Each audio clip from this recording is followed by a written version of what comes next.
রাজধানীর শেরেবাংলা নগরে শুক্রবার ১৭ই অক্টোবর ঘটে যাওয়া হিংস্র ঘটনার প্রেক্ষিতে মোট ৪টি মামলা দায়ের করেছে পুলিশ। এসব মামলার বাদী হিসেবে এক ট্রাফিক সার্জেন্ট ও শেরেবাংলা নগর থানা পুলিশ নিজেদেরকে উল্লেখ করেছে। মামলাগুলোর সবগুলোতেই আসামিরা অজ্ঞাত, সংখ্যায় প্রায় ৮০০ থেকে ৯০০ জন। থানার ভারপ্রাপ্ত কর্মকর্তা ওসি ইমাউল হক শনিবার টাইমলাইন বাংলাকে এসব তথ্য নিশ্চিত করেছেন। তিনি জানান, ৪টি মামলার মধ্যে একটি ট্রাফিক পুলিশ নিজে করেছেন, বাকি ৩টি করেছে থানা।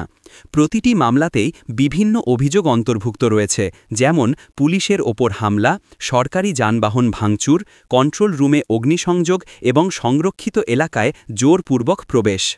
পুলিশ বলছে, মামলার আসামিরা সন্ত্রাসী, দুর্বৃত্ত, অনিষ্টকারী, ক্ষতিসাধনকারী, নাশকতাকারী ও ফ্যাসিবাদী মতাদর্শের অনুসারী। তাদের বিরুদ্ধে রাষ্ট্র ও জননিরাপত্তার বিরুদ্ধে কাজ করার অভিযোগ আনা হয়েছে। এই ঘটনায় এখন পর্যন্ত একজনকে গ্রেফতার করা হয়েছে। তার নাম রিমন চন্দ্র বর্মন। পুলিশ জানিয়েছে, গ্রেফতারকৃত ব্যক্তিকে জিজ্ঞাসাবাদ করা হচ্ছে এবং অন্যদের শনাক্তে তদন্ত চলছে। ওসি আরও জানান, আইন-শৃঙ্খলা পরিস্থিতি স্বাভাবিক রাখতে পুলিশ সর্বোচ্চ সতর্ক অবস্থানে রয়েছে। কেউ দোষী প্রমাণিত হলে তাকে আইনের আওতায় আনা হবে।